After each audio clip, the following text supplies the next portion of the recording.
Gordon. Hello and welcome to episode 3 of Dealer's Choice. And today we have got an absolute cracker for you. We've got none other than world-renowned tournament director, Shawn Lytle. Hey buddy, how you doing? I'm good, my friend. There's a little bit of music for you. There he is. Always gets me emotional because it makes me think Apollo Creed. When, in Rocky IV. R.I.P. and all that. Was it? I think it was Rocky IV against Dolph, the Russian. Listen, if I'm going to have theme music, it's got to be some Wu-Tang.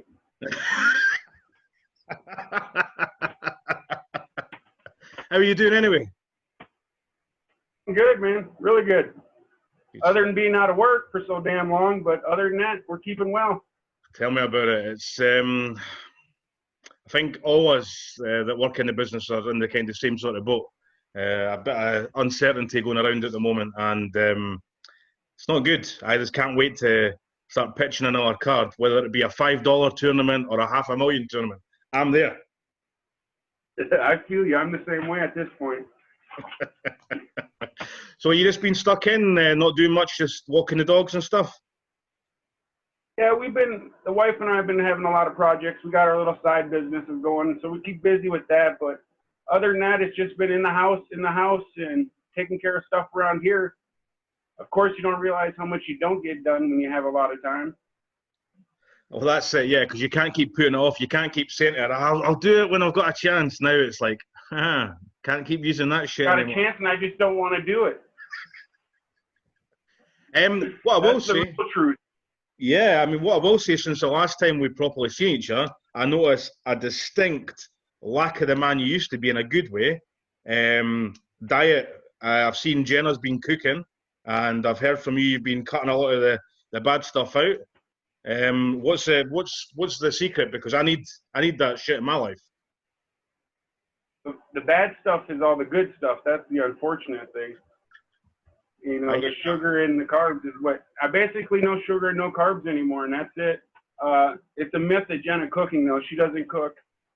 She bakes very well, but she's not much of a cooker. I do all the cooking. Lovely baker, but you can't cook very well. Surprise me with an odd and end breakfast every once in a while. That'll hit the spot.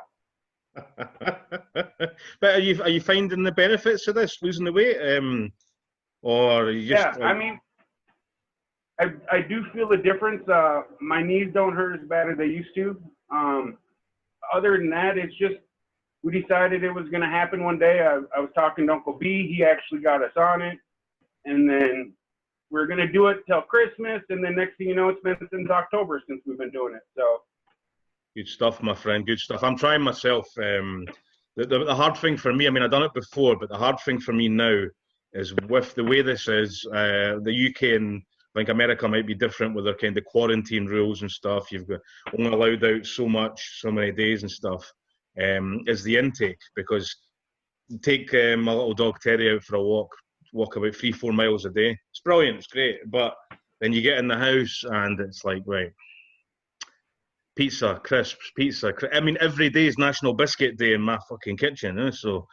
It's really hard, mate. It's really hard, but yeah, no, very well played. Kudos for doing that and keep up the good fight, my friend. We'll get into this. I don't know if you've watched any of the ones before. We've had a lot of calls to get some decent staff members on, some world-renowned people. So I couldn't get them, so I got Shawn. But I'm glad to be the fourth. Glad to be the fourth choice. 44th, yeah. Anyway, born in northern Michigan to mother Midge and your sister Nicole. You grew up there and you went to Western Michigan University, is that correct? Correct. And you studied business management and you passed? And they have college football there. Is it the Michigan Wolverines? It is not. They have Western Michigan there. Michigan Wolverines is a different university. Is it? Okay. And I mean, I don't know much. I just know that they handicap very well in the spread. So I mean, that's for sure. Growing up in Michigan, or excuse me, in northern Michigan, what did you get up to? I mean, were you a sporty person, or did you grow into poker sort of thing, or was poker kind of a back burner until after uni and stuff? Well, oddly enough, I was born into a family that absolutely played cards every day. That was their thing. I can remember going back to my great grandmother's house, and all the grandmas and all the aunts and uncles. My great grandmother had 17 kids, so there was lots of children, lots of girls. So every Friday afternoon, as long as I could remember, they would meet every Friday afternoon to play penny poker. Penny poker. And you weren't allowed in the kitchen. You know, they're playing penny poker, but you know what they're doing. You're getting the gist of it. So I was around cards my whole life. It's actually a way of living there. They play cards. If there's 10 minutes to spare, oh, let's get a game of cribbage in real quick. You know, it's that type of family mentality, you know. So I was born into cards. I didn't really discover poker until I started high school, and it would be going on sporting trips and we'd play on the bus. Uh-huh. You find yourself taking all the money because these guys really don't know how to play poker. So it's a lot of fun that way, but I wasn't really into cards for, all my life, I guess. Beginning parts, I used to like hunting and fishing and that stuff you do in northern Michigan, but I outgrew that and grew into poker. Well, for people that don't know, what part of America is northern Michigan? If you look at Michigan, it's split in two halves. So at the very top, there's a town called Sault Ste. Marie, and it borders on Canada. So yeah, I could look out my mom's house and see Canada. Oh, so you're right up the top. Pretty much at the top. That's where you were. Right across the river. I grew up in a border town. So I had a lot of benefits growing up on a border town, being from Michigan. And I mean, again, for people that don't know, to get to Canada, did you have to like do passport control, or could you just like take day trips and just walk over the border? Or well, when I was a kid, pre 9/11, you could do that easily. You could just go across Canada like it was nothing. It was a 10-minute journey across the bridge. Hell, you could take your boat across in most places. But now with all the stricter guidelines, now you have to do passport control and ID and all that stuff. It's still a little bit of a process. Some days it's busier than others, but it's definitely well worth it. You know, when you're a kid and you can go to Canada and drink at 18, in the U.S. normally it's the age of 21, you don't give a shit about 30 minutes at that point. I like your thinking. I like it. Best nudie bars in the world are still in Canada to this day. Hey, yeah, I like it. Right, so you done the business management. What made you do business management? What was your thinking? I just was always into the business. Like I liked the way businesses ran. I found myself. I thought, you know, I could run my own business easily. I just liked that aspect of the world. And I did have a history minor, but you know, I was going to be a school teacher at one point, but then I decided they didn't pay enough, to be honest, and for the hassle. You get the priorities right. For the hassle, and you know what I'm saying? Teachers, unfortunately, in America don't make enough money. Uh-huh. And to have a nice lifestyle, you need to make money, unfortunately. That's just the way it is. Well, that's it, yeah. I mean, nowadays you've got to look after number one, and as you say, growing up in that sort of aspect, you had to. So, I mean, after you left uni, did you get straight into college, or did you have any other jobs? College into poker, or did you have any jobs leading up to the poker sort of scene? Well, oddly enough, I was running a cell phone company, and then a change of events in my life took me to Vegas. We moved to Las Vegas. And I was only going to be there 3 months.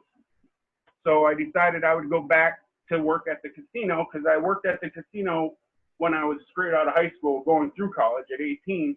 Worked at the casinos for a while, was a poker dealer, blackjack dealer, tip boss, shift manager, did all the casino things. And I always had that casino career to fall back on if I needed it. And with the business management, with the tribe of Indians I'm from, I could have very easily went back to my home casino and probably got a decent job there. But at that point in my life, I was in north or southern Michigan, I guess, the Kalamazoo area. How long ago was that, Shawn? 98, 99. So talking about 25, 23, 24, 25 years ago. And then I moved to Las Vegas and took a temporary job, mind you, dealing at, it was a place called the Nevada Palace. I think it's called Eastside Cannery now in Las Vegas. They've upgraded since then. But a friend of mine was I was dealing blackjack, 2-deck blackjack and roulette, dealing pit games because their poker room wasn't really anything then. And he said, I'm going to go down and audition to deal the World Series of Poker. I said, well, hell, I deal poker. I said, does it pay good money? He's like, yeah, it pays good money. And I'm like, all right. So I went down there and auditioned, got a job dealing at the World Series, and I quit the job at the Nevada Palace to work at the World Series for the summer because I was only going to be there. My original plan was to only be there 4 months anyway. Yeah. So turns out the lady that was running the dealers at the time recognized that I had a good work ethic. I came to work, didn't complain, did what I was asked, didn't care what game it was. She told me to go there, I went and dealt it, didn't question it. So she had invited me to go and deal on the circuit with her. And that's when I started traveling the U.S. as a dealer. And honestly, that's where I met some of my best friends in my life at this point. Yeah, I mean, so it's been great. Because obviously you have to start out at the bottom aspect of it, like dealing, and then you build your way up. In the UK, Europe and parts, it's like dealer, floor assistant, floor, senior dealer, stuff like that, all these sort of jobs. So you had to basically build your way up from basically working in pit areas with blackjack. Did you deal, the only kind of table games you dealt were just card related, or did you do roulette and stuff as well? Or? That roulette, I used to be, let me clarify this. I used to be able to deal every game in the casino. Now, it's been a long time since I dealt craps, and now I'm a lot front heavy, so it'd be a lot harder to deal it. I could probably struggle through it. I know I could work the stick with no problem because that's the fun part. Definitely box a craps table because that's easy. You just pick a good crew like a poker team. So I could definitely work in any part of the casino. I feel like, obviously a refresher course, and I can take it over and pick it up no problem at this point. I've done every job at that point. I used to be a shift manager in my local casino.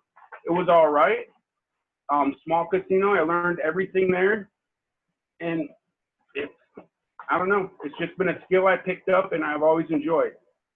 Yeah, because I mean, you're talking about the dice or the craps. For people that know what I'm talking, I have no idea. I know they're the same thing, but people in the business, it's craps. You've always, as far as I'm aware, and as long as I've known you, you've always had the sort of bravado and the kind of the banter, so you can get away. I mean, I've been around crap tables before. I know that you've got to have everybody clicking on, so there's like a great atmosphere amongst it. So everyone's like, yeah, let's go. And you've always had that kind of second nature, as far as I'm aware.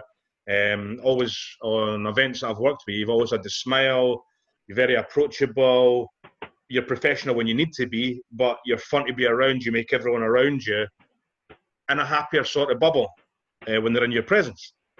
So, I mean, growing up in the business back then, to have that sort of thing, I mean, have you always been that sort of bubbly character, or did you wait till you were at a certain level before you could assert your sort of personality on it? No, I feel like I've always been that way. I've always, my mentality for life is I just try to be as good a person as my dog thinks I am, I just try to be a cool dude and try to get everybody around me to see the positive in things. Sometimes, I'm a downer to be around too. I save that shit for Jenna. You know what I mean? But at this time, it's not worth it to be just, we're at work. We're all here to do a job. Let's have a good time. And everybody knows when your table's having a good time, you're making more money. Yeah, that's People come to the casino knowing they're going to lose money. You're going to lose when you walk into a casino. The only thing that keeps you coming back is whether or not you have a good time. That's it. You come in there and have a good time, they're going to come back. They don't care how much money they lost. Because it's an entertainment business primarily. Yes. entertainment. They're not building casinos because people are winning every day. Yes, that's it. I mean, they're kind of That's paying a for a fact. service, and if they win, they win. It's a bonus. But the service is the entertainment. They're enjoying it, whether they're winning or losing. We all know that there's pitfalls to it, and if you're not enjoying it, you shouldn't be doing it. That's the way I see it, anyway. But from our side of the table, it's up to you to make. If that table's happy, primarily, if you're happy, that table's going to be happy. Whether it's poker, Right. whether it's, table games and stuff like that. It's half the battle. Going into it, you have to, even if you're having a bad day, we all have them, as you say, but it's all about suiting up, getting the face on, and, if you're having a bad day, Game face. it's not their fault you're having a bad day. All about your game face, man. When you push into that table, it's game face. Time to make money. Nothing else matters. Smile, because if you have a pissed off dealer at the table, the whole table's pissed off. Exactly. And everybody sees what happens. If there's a pissed off dealer, the whole table's pissed off. It's just the way it happens. Yeah. It's a fact. So if the dealer goes in there with the right mentality, like, hey, I'm gonna make some money. Even if I'm not gonna make some money, it's a numbers game. Numbers game. Get as many hands as you can get out. Even if you got that guy that's not giving you nothing, get 5 more hands out so those 5 other guys do give you something to make up for that guy. Yeah. It's all about numbers, man. And be smiling and kill them with kindness. Nothing pisses off an asshole more than when you're happy to him. I promise you, nothing pisses them off more than that. That's it. Nothing. The dealer's too happy. They're like, this guy's too happy. Said no one ever. Really? Yeah, of course. I mean, you've mentioned it a few times, just for the people again that don't know. Your lovely wife Jenna, 9 years married. Am I right? On that close, August. 9 years. How did you guys meet? If you don't mind me asking. Oh, I met her on the circuit. Just on the poker circuit, yeah. Yep. Met her. Actually, I met her. The first time I met her was at the World Series when I was a dealer, and I didn't know who she was. She was just some girl that was a dealer there. That was it. Never met her. And then I met her on the circuit at one of the mutual dealer parties. And then we just became good friends. And then, like 2.5 years later, we started dating. And the rest is history. True. She's a wonderful person. She's another one of these positive people as well. So I think it must reflect on, if you for her and her for you sort of thing. It's the two are good people. She probably rubbed off on me more so, I'd imagine. This is a family show, Shawn. We can't be talking like that. And you have 2 kids or 2 dogs. Kids are, I class dogs as family. Buddy, and is it Buddy and Chubbs or Chubby? Buddy and Chubby. His real name's Chubb, but he grew into the name Chubby when he put on some weight. Listen, I can relate. He fits in around our house fine. And you've always had, how long have you had the 2 of them for? Buddy's going to be 9 and Chubby's going to be 4. Actually, Chubb's just turned 4 a couple weeks ago. Good stuff. And you guys... Buddy's our anniversary. What's that? I said Buddy's our anniversary dog. Oh, that's nice. That's good. It's good. I mean, for people that haven't got dogs, go adopt a dog. It'll make your life a world of better. There's nothing better than sure just... you got the time. Yeah, that's it, yeah. Make sure you have got the time, but it's like the best medicine a person can take. Yeah. Sure. Now, you guys reside in Tampa, Florida? Tampa's basically it. It's Gulfport, Florida. It's a smaller town outside of Tampa, but no one knows where it's at, so we just tell people Tampa. So how did you guys make it down there from Vegas? Honestly, Jenna lived here first. Okay. Her and her mom, Jenna's original plan was to come here to go to law school. And then she got sucked into the poker world. And she never made it. But then I moved down here from Vegas to be closer to her because I really didn't have a house. I was just traveling.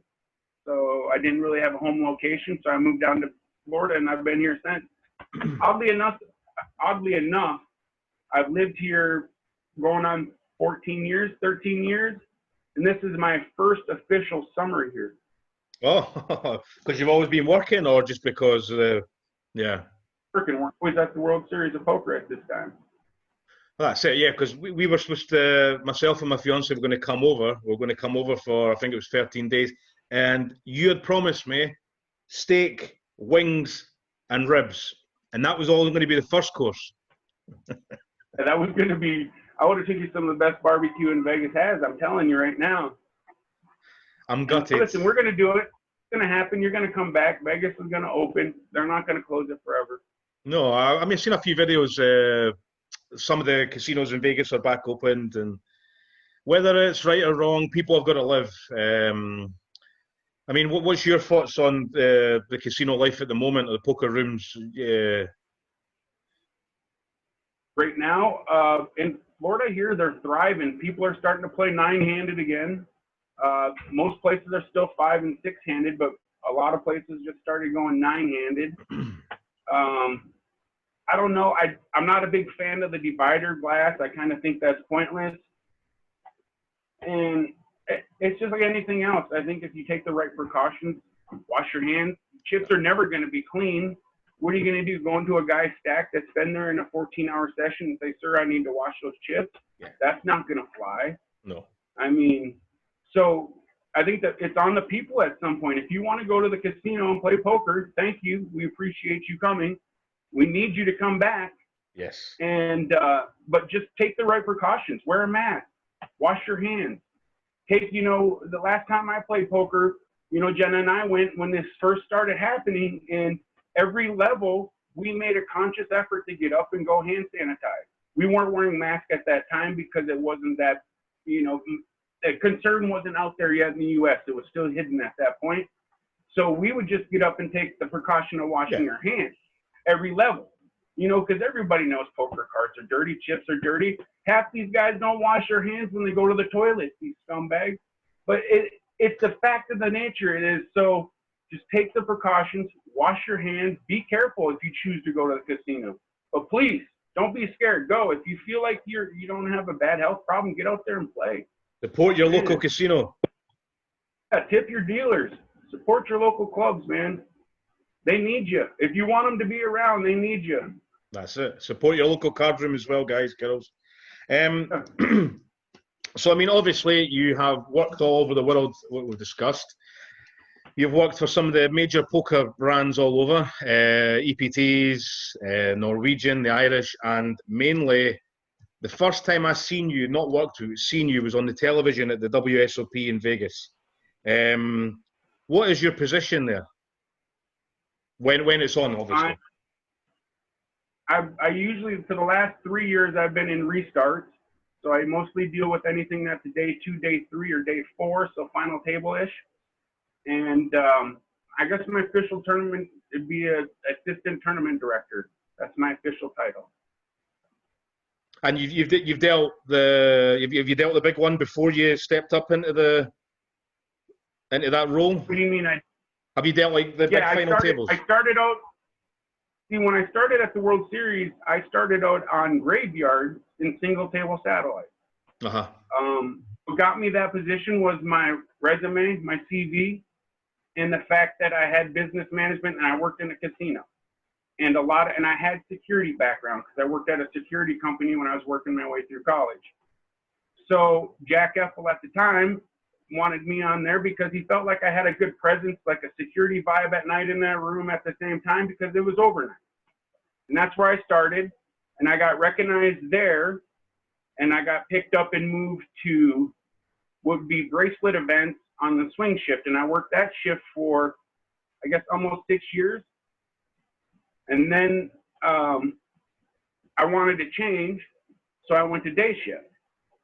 And I worked that for a long time, and that's where I learned a lot of stuff, actually, was on the day shift, working for Kevin Ferguson. He taught me a lot as far as, like, seating and crowd control and how to make people get in without waiting, all that stuff that you don't realize when you're sitting 3,000 play fields in one day. You're sitting 3,000 players in one field. You know, I've done 300, no big deal. 500 players, no problem. You're talking 3,000 different games, 5,000 different games. And that's where I learned a lot of that stuff. And then I got to the point where I didn't feel like I was doing anything more over there. So I decided to go to Restart. And that's where a lot of the action is. You know, that's where people are winning the bracelets. That's where you're seeing the big money jumps. That's when you're caught on TV once in a while. I try to stay out of the camera. What if you take away the money aspect and the wages aspect and tips and what have you, what do you prefer doing? Do you prefer dealing, or do you prefer doing what you do now? Oh, that's tough. If you're talking about pure, I love dealing. I mean, you're in the control of your one table. I don't have to fix everybody else's problems. On my ship, this is me. I'm controlling what happens on this table. No one else is. I am. People think they are, but I'm really in control the whole time. And it's a no-brainer. I can coast through any game dealing, no problem. Sometimes, you know, you get these challenging positions when you're the tournament director, and it's like, what do? Do you want to disqualify somebody on this? But you have to because of that. And it's just like, but this area says you don't have to. And it's like, what do you do here? It's like the challenges of those decisions, you know? As a dealer, I don't ever have to make that decision. Problem on my table I can't handle, or that's it. Problem solved. I don't have to worry about anything else after that, other than feeling guilty if it was truly my mistake, because that's one of the things that happens to me is when I make a mistake on a table and it affects somebody, it haunts me too. I can't just walk away. It irritates me that I let somebody else down that had money on the line because of my mistake and me not paying attention. Honest mistakes happen, but if it's from me not paying attention or me doing something because, you know, maybe my head's not in the game, those are the ones that really bother me. So you would say that the floor is a more challenging role? Yes. I would say because I'm fixing problems. A dealer, it could be that just because I'm a comfortable dealer. I've been dealing for so long that I really fit comfortably in the role. You know what I mean? Yeah. Like for me to be a dealer, it's like walking. Yeah. I mean, are you completely floor now across the board, or is there a time where you'll get a job and you'll deal, or is it just all floor jobs from now on? I deal when I go up and see Uncle B at the Canterbury. I deal up there. It's not that I don't want to deal. I would deal. It's just the opportunity really hasn't presented itself. You know, at this point, hell, I might deal now. Shit, who knows? You may both. You may both. But no, I'm not above dealing. That's for sure. If there's a job that requires me to go and deal, then I'm gonna go and deal. I'm not too proud to be a dealer. That's for damn sure. And I mean, there's a couple. I've dealt a few events in the UK and like smaller kind of towns, and a couple of years ago, somebody came up to me and said, "Why are you here?" I'm like, "How do you mean?" They go, "Oh, but you deal like the bigger events, and it's not a brag. You're here, and it's like without naming the company or the tournament, it's like a little event." And I was like, "My friend, I don't care if it's £5, $5, or it's 500,000 people are playing. I will give the same professionalism whatever table I'm at, because to me it's a tournament. Yes, to you it's only a fiver or it's only $5, but to the other person sitting opposite you, that $5 might be all he's got or all she's got, and that could be the equivalent of 500,000 to somebody else. So nothing's too big for me, and nothing's too small for me. Anything that helps pay the wages, I'm there. If I've got nothing on and I'm interested, I'm there. I'm not bigger than any game, not at all. If it's there and I'm available, I'll be there. Not a problem. As you say, that's the difference.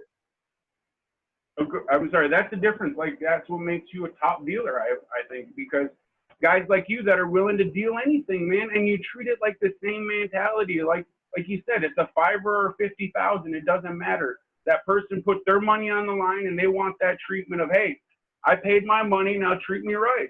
Go there with the smile. You agreed to the job. Yes. You agreed to I mean, listen, I've been to jobs before where I learned halfway through that I'm getting screwed. I wanted to quit and just walk out and just be done with it. But this is where Jenna's kicked in and told me, you got to kick it in. You know, you agreed to come here and do this job. That was the pay, finish a job, and just never come back. Yeah, and that's what you do. Be professional. But at the time, be professional the whole time, because like you hit the nail on the head. The people are paying their money. That could be their last $5. Yes. You don't know. Or it could be their fifth $50,000 bullet. We've all seen that happen too. Yeah, it can be crazy at times. I mean, have you got any stories from Vegas? Anything you can share? Any kind of funny tales or any? Well, you don't have to name any names, but anything that kind of springs to mind. Vegas is tough because everything's kind of crazy there. Nothing like gets out of control there, other than like some final tables. You've seen the footage, you know, where the final table where you got the Brazilians are maniacs. I love them. I miss that. One of the things I miss the most is the Brazilian final table. UK guys. Remember when you were giving me a hard time pronouncing what's his name? Sam. Well, how do they? Razi or Sam Razavi. How was I saying? Razavi. Yeah, well, I was hammering his name the whole time, and you're messaging me back and forth. That was one of the craziest final tables too. That's what I miss, is those moments. You know, that when the final table area is rocking and the whole stands are shaking, it's like these guys really think they are at a soccer match right now. This is a poker game. What are you guys doing? And it's just mental, and you're begging them to be quiet, and then the cards are dealt and everybody's quiet. It's called the Thunderdome. Then they all go. That? Is it the Thunderdome they call the area now? Yeah, the Thunderdome. Robbie named it that a long time ago. Robbie Thompson nicknamed it the Thunderdome a long time ago. I think it still sticks to this day. Yeah, a lot of the you're saying about the Brit rail and the Brazilian rails. I mean, I've got a few friends in poker, player-wise, and they say phenomenal. The atmosphere is just crazy. Drinking on the rail. We had Feraldo on last week saying that he ended up buying like Jaeger bombs for the whole rail, and he was told, because everybody would have to go and get them, so he got them delivered, and it's just great. I mean, it's a camaraderie. It can manifest into the table as well from outside, and it does. It makes it for a good atmosphere.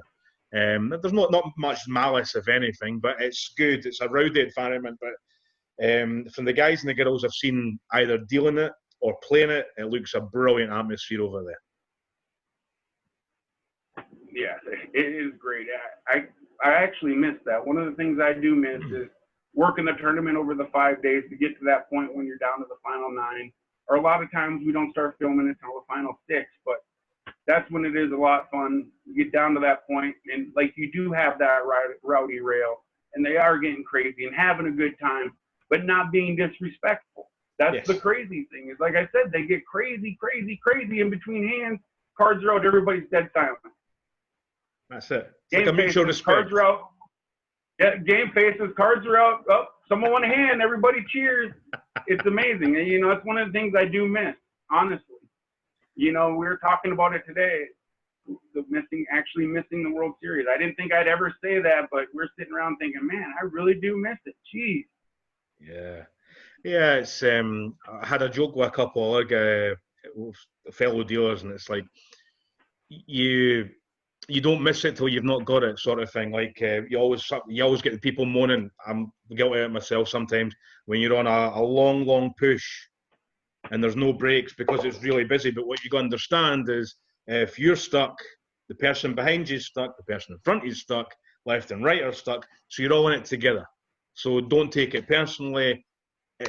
Listen, nobody's there to screw us over. We're there just to get the job done, get to the end of the day, day 2, day 3, day 4, get the job done. You go home, decent wage, smile on the face, and you get to see everybody again and again and again. And for me, the groups that I work in and the companies that I work for, some of the groups are phenomenal people. I've met so many good people, present company included, obviously, and it's brilliant. It really is. I mean, it then takes me over. I mean, you said about America and Vegas, not many stories. But for other people that have come to know you, you do the Norwegian Championships and the Irish Open. Now, the Norwegian, just for people that may be a little bit unsure of this, is held in Dublin. Yes. It's held in Dublin.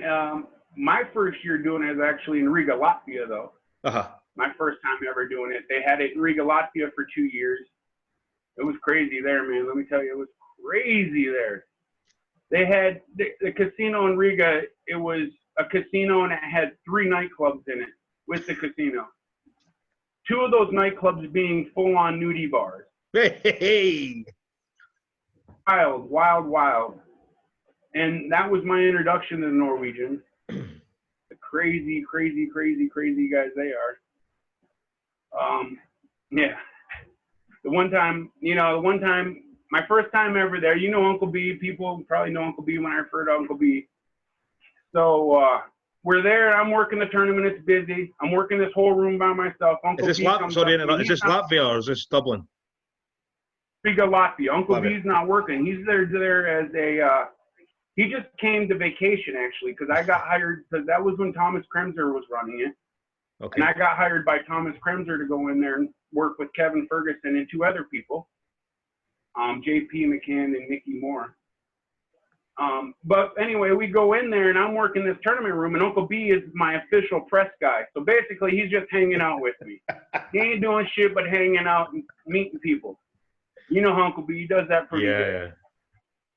So he comes running up to me as I'm doing something, working this tournament, sweating my ass off because it's 1,000,000 degrees in this small room with 150 people.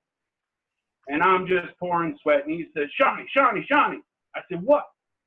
He said, this guy has got his cock out over here in the poker room. And I said, quit playing, B. I ain't got time for this shit. I'm busy. And he says, no, Shawnee. This man has got his cock out in the poker room. And Ross, I turn around and I swear to Christ, the man's got his cock sitting on his buddy's shoulder as he's sitting at the table playing, and the man reaches over like something and flicks it off. And I'm walking over there, and I've seen a lot of things in my point at this time, but I've never seen a man's cock in the poker room. Never. So I'm walking over, and then the man's helicoptering it. Got a kilt on, full-on helicopter. Very impressive, needless to say. On helicopter. I go over, sir. He speaks no English at all. Or if not, he's playing that he does it. I said, sir, no. I said, no, you can't pull your cock out the poker room. He looked at me like he never heard such blasphemy in his life. What do you mean I can't pull my cock out? Oh, so without missing a beat, I said, sir, you got a woman dealer? I said, and it was a dealer by the name of Alexandria at the time. I can't remember her last name, but great dealer. But she looks over and doesn't miss a beat. She says to me, Shawn, really, it's no big deal. And I fucking died and just walked away. That was the end of it. What more can you say at that point? I guess this is okay.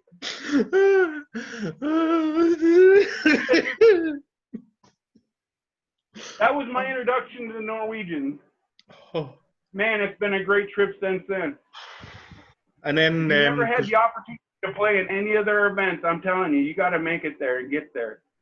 Yeah, because then I think I came on doing the Norwegians the year after in Dublin, 2012 or 2013 was my first Norwegian, and it's crazy in a good way. They don't. There is no like slow down button. It's yeah, woohoo, Jaegers.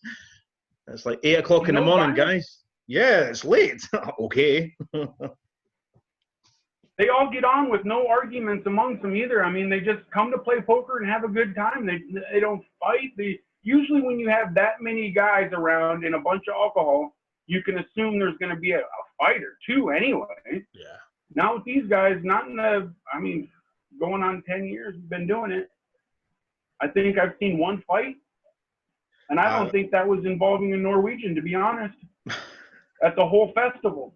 When they started combining the Irish Open and the Norwegians, I think I've seen one fight develop. I mean, that could be that we have a crack-up security team, one of the best, but that could be very well. That's why I never noticed that stuff. But I think, honestly, I've seen one, and I think that has a lot to do with everybody just getting along with everybody. They come there to play poker. Yeah.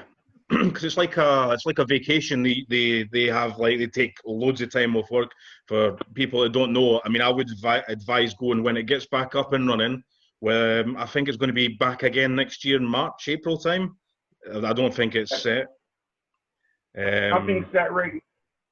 God willing, you know, everything opens back up over there. Yeah, it was at the City West Hotel. You had the Norwegian Championships first, then the Irish Open. Is it still the same? Yeah, some years it flip-flop, but most of the time that's what it was. This year, I think it was scheduled to have the Irish Open second this year. So, yeah, it would have been Norwegians first, then the Irish this year again. I mean, if you've never been, I would advise going. It is a cracking 2 weeks. Even if you can only go over for a few days, the atmosphere is great. Everybody's having a laugh. I mean, it's only like tournament I can kind of remember dealing where people lose pots and buy the other guy a drink. And it's like, what? You've just, oh, okay. And that's the only animosity I've ever seen is when they argue over who's paying the bill. Not because nobody wants to pay the bill, but because they both want to pay the bill. It's just the atmosphere is really good. They enjoy themselves. They drink. They have a good time. They're all well turned out events as well. I think the daily turbos, you were getting like 400 runners at 2 o'clock. And it's like, it was crazy. We're just crushing numbers. This year, I bet you we're going to have some of the biggest numbers we had. Yeah. It was looking that it was going to be massive. Even the Irish Open was going to be massive this year. I mean, they had massive number online. So I can imagine what it would have been massive. Yeah, I mean, I'm more disappointed because I miss seeing my friends, honestly. Yeah. I look forward to that one time a year. I go over, I get to see all my friends, all my people. It's great. It used to be I'd go over 3-4 times a year, but things have changed. So now I only get to go over once a year. So I really look forward to that time. Yeah. And now it's getting to, now I got to wait a whole nother year for that fix. Yeah, I mean, the team, the squad, I mean, I've not done it for a couple of years, health-wise and stuff hasn't been great, but from what I remember, there's you guys, excuse me, you guys as the floor, senior TDs and stuff. Then you've got the dealers, and it is a good crew.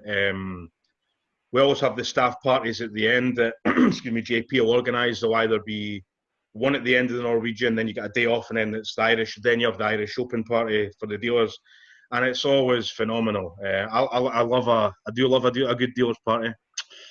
Doesn't take much. Oh, it doesn't take much.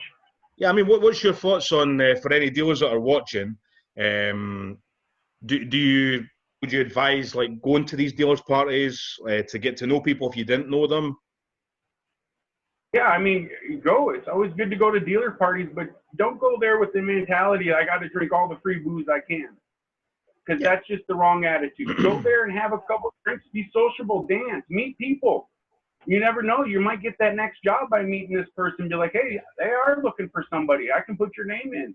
It doesn't hurt, to be sociable. I'm not a big going to the bar drinking type of guy, but I go to every dealer's party just for that reason. I want to go say hi to people. There's certain people I want to say bye to that I might not have seen.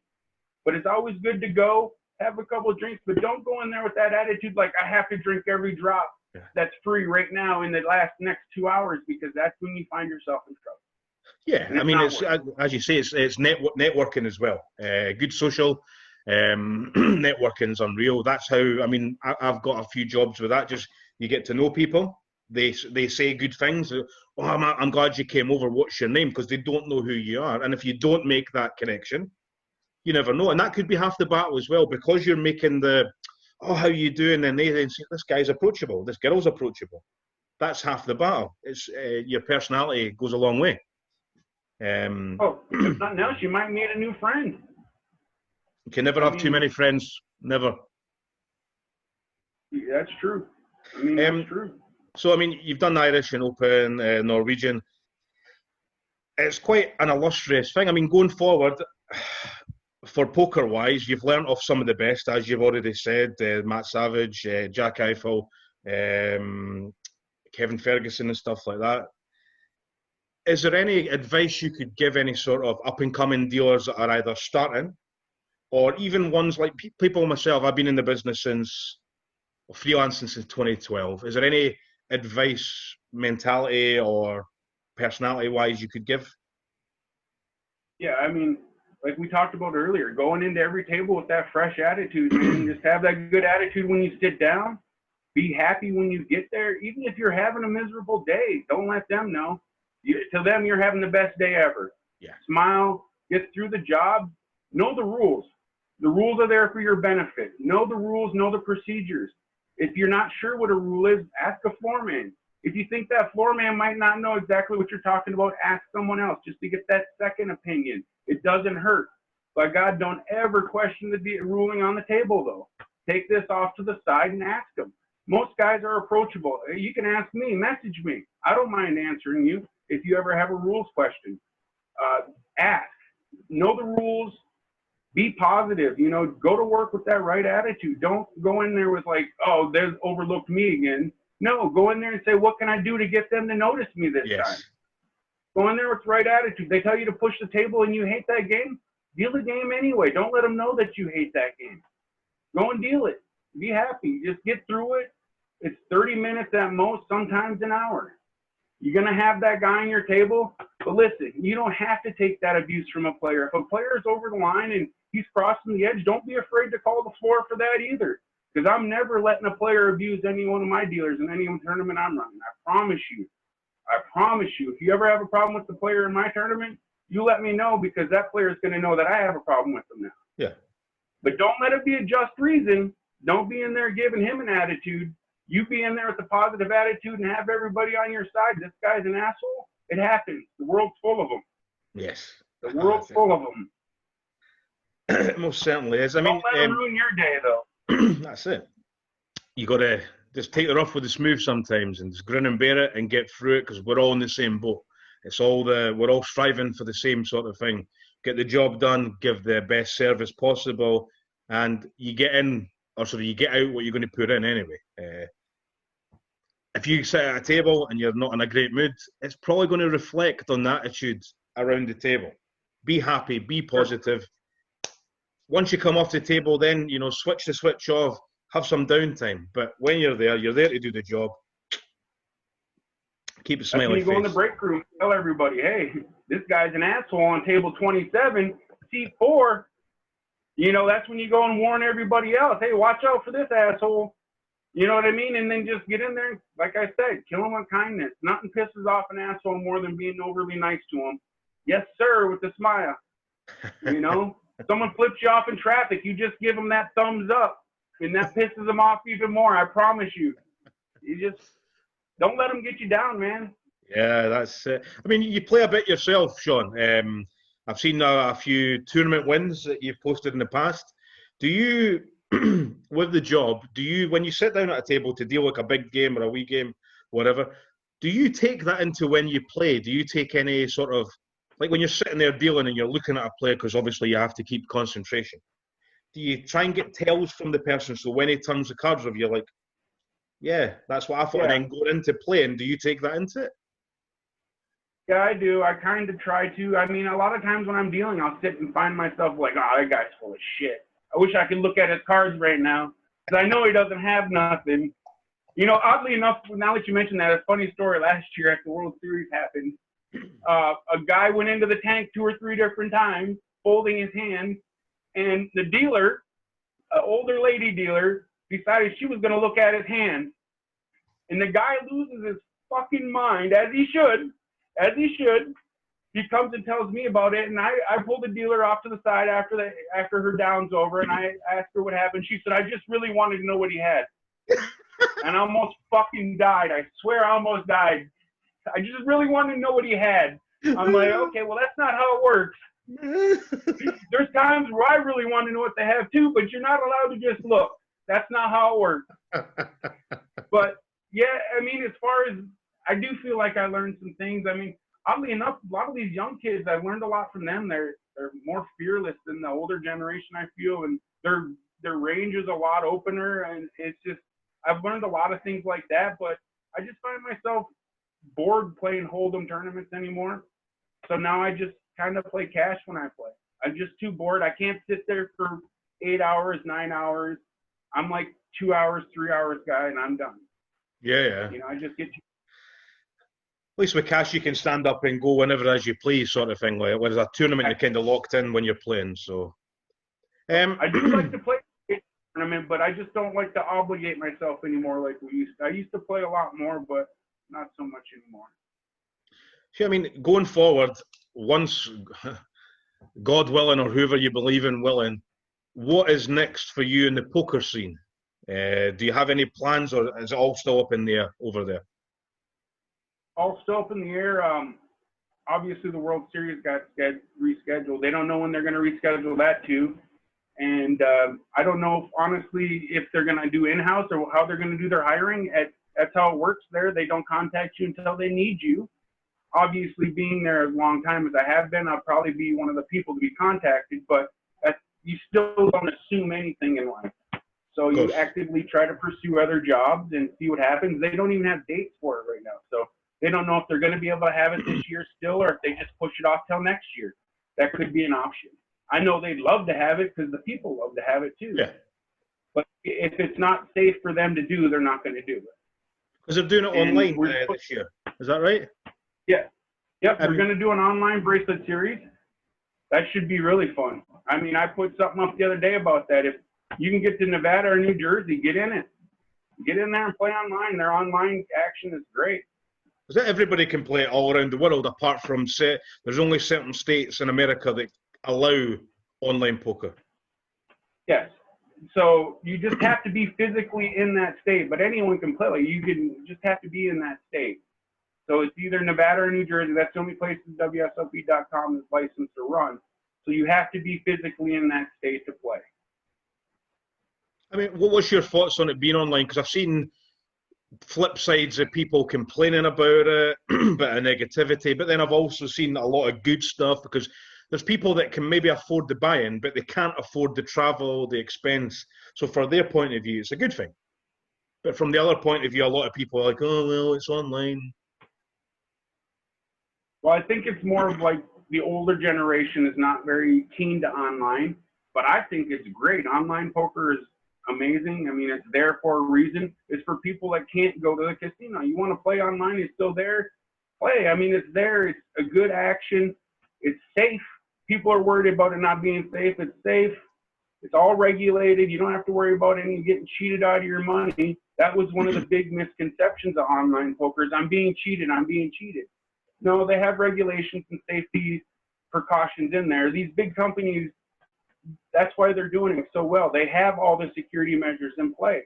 They're not some little small poker app. Yeah. They're actually a big company with proper security in play, departments for that stuff. So it's safe to play. People are saying it's not safe. Other people are playing people's accounts. No, it's absolutely untrue. It's safe. Play. Get online and play. If I was in Nevada or New Jersey, I would play, but unfortunately, I'm stuck in Florida for the summer, getting swamp ass.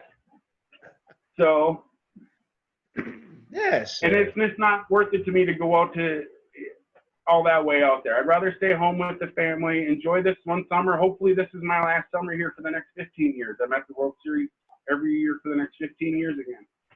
So I might as well enjoy my summer while I'm here. Good. Moving on. I mean, outside the poker, I do know that you have your own, you and Jenna, your own candle making company, scented candles and stuff. Yep, we make soy candles, 100% soy candles.